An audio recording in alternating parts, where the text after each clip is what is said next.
অমৃতা স্তব্ধ হয়ে গিয়েছিল মিসেস ডিসুজার কথাগুলো শুনে। এটা তো রাহুল রায়চৌধুরীকে জানানো উচিত, কারণ এটা একটা বাচ্চার ভালো মন্দের প্রশ্ন।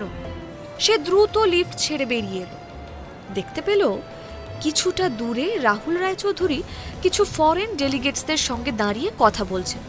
অমৃতার হসপিটালে যাবার তাড়া ছিল, তবুও মনে হলো রাহুল রায়চৌধুরীকে সদ্য শোনা কথাগুলো তার বলা উচিত। মিস্টার রায়চৌধুরী। রাহুল চমকে অমৃতার দিকে তাকালো। আমার আপনার সঙ্গে খুব জরুরি কথা আছে, আপনার ছেলের ব্যাপারে, বলে রাহুল রায়চৌধুরীর দিকে এগিয়ে গেল। অমৃতা রাহুলের সামনে গিয়ে দাঁড়ালো, কিন্তু কিভাবে যে গুছিয়ে কথাটা বলবে সেটা ভেবে পেল না। সে তো ওই ভদ্রমহিলার নাম পর্যন্ত জানে না। দেখুন, আমার মনে হয় আপনার ছেলের আপনার সাহায্যের প্রয়োজন। মানে আপনি কি বলতে চাইছেন? দেখুন, আমার মনে হয় আপনার ছেলে বিপদে আছে। আপনার ছেলের টিউশন টিচার ওর সঙ্গে এমন কিছু করছে যেটা ওর শারীরিক ও মানসিক ক্ষতি করছে। এক্সকিউজ মি, আপনি কি বলতে চাইছেন? আমি কিছুই বুঝতে পারছি না। অমৃতা নিজের ঘড়ির দিকে তাকিয়ে বলল, আমার মনে হয় আপনার বাচ্চার আপনার সাহায্যের প্রয়োজন, বলে আর এক মুহূর্ত না দাঁড়িয়ে অমৃতা চলে গেল। রাহুলের মনে তখন প্রশ্ন ভিড় করছে, আর্যকে নিয়ে কি বলে গেলেন এই ভদ্রমহিলা? কেন হঠাৎ টিউশন টিচারকে নিয়েই কথা বললেন উনি? শুধুই কি কাছে আসার চেষ্টা? আর্য এই মহিলার সাথে খুব সহজে মিশে যায়। এই মহিলা কি চায় আসলে? কে এই মহিলা? নেহার সঙ্গে অমৃতা হসপিটালের কেবিনের দরজা খুলে ঢুকেই দেখল চোখ বন্ধ করে শুয়ে আছে বানি পিসি। 7 বছর পর অমৃতার সঙ্গে দেখা হলো বানি পিসির, কিন্তু বানি পিসিকে যে এই অবস্থায় দেখতে হবে অমৃতা দুঃস্বপ্নেও কল্পনাও করতে পারেনি। তার চোখ জলে ঝাপসা হয়ে গেল। অমৃতা এগিয়ে গিয়ে বানি পিসির বেডের সাইডে রাখা মেডিকেল রিপোর্টগুলো নিয়ে গভীর মনোযোগ দিয়ে পড়তে লাগলো। সে বুঝতে পারল পিসির অবস্থা সত্যি ক্রিটিক্যাল। ব্রেনের এমন জায়গায় টিউমারটা রয়েছে যে সেটা রিমুভ করতে গেলে ব্রেনের অন্যান্য অংশের ক্ষতি হতে পারে। অমৃতা বুঝতে পেরেছিল অপারেশন করা ছাড়া অন্য কোনো উপায় নেই, কিন্তু সেই অপারেশন যে কেউ করলেই যে সফল হবে তাও নয়। সে নিজে যদি এই অপারেশন করে তাহলে এই চান্সটাই হয়তো বেড়ে গিয়ে দাঁড়াবে 60-70%। পিসির যিনি ট্রিটমেন্ট করছেন সেই ডক্টর ঘোষালের সঙ্গে এখন দেখা করা যাবে? নেহা বলল, হ্যাঁ, উনি তো সম্ভবত ওনার কেবিনেই আছেন। ওরা দুজন ডক্টর ঘোষালের কেবিনের দিকে এগিয়ে গেল। ডক্টর ঘোষাল কেবিন থেকে বেরিয়ে আসছিলেন।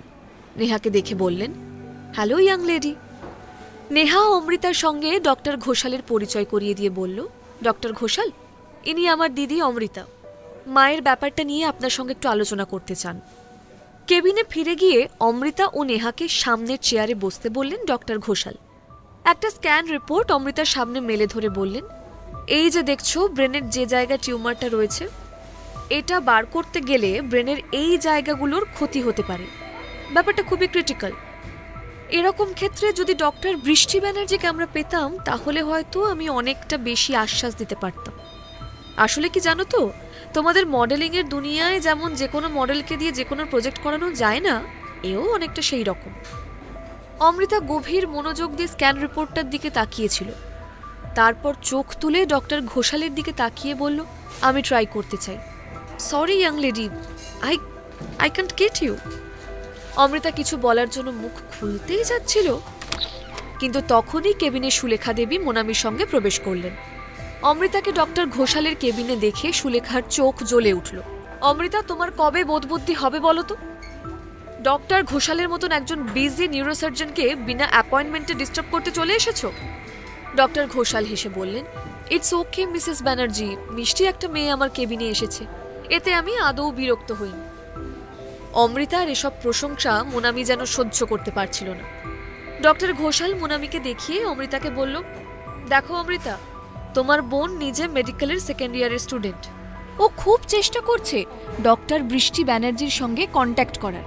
বাণীদেবীর সমস্ত মেডিকেল রিপোর্ট ও মেল করে পাঠিয়ে দিয়েছে বৃষ্টি ব্যানার্জিকে। সাথে খুব করে রিকোয়েস্ট করেছি যদি বৃষ্টি ব্যানার্জি তোমার পিসির অপারেশনটা করেন। না, বৃষ্টি ব্যানার্জির মেলে মোনামির কোনো মেলই আসেনি। সম্পূর্ণ মিথ্যে কথা বলছে।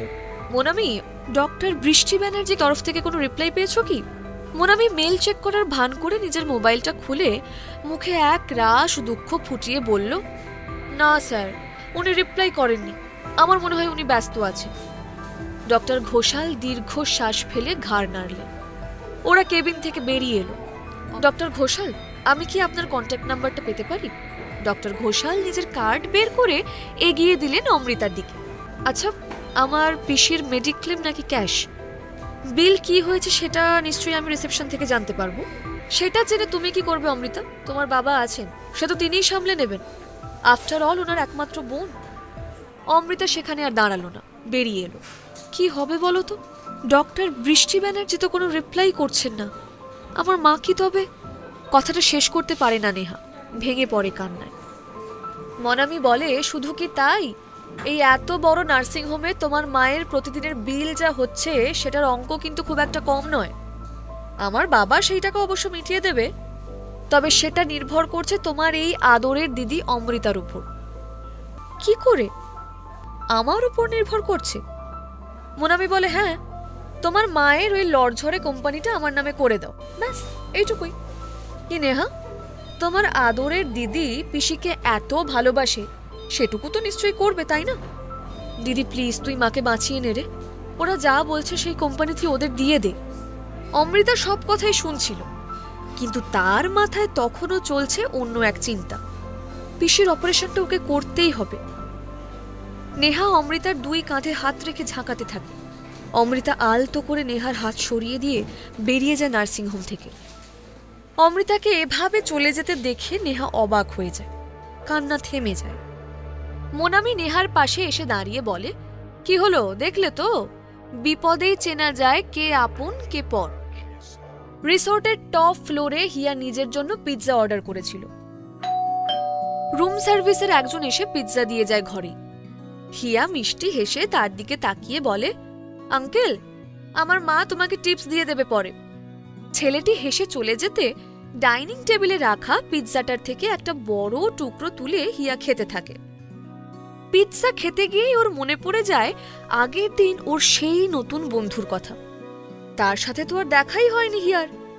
মা যদিও বলেছে ওই সুইটে দুজন পাগল থাকে, তবু আগের দিন নতুন বন্ধুটির সঙ্গে কথা বলে মনে হয়েছিল ছেলেটা বোধহয় বড্ড একা, খুব মায়া হয়েছিল তার উপর।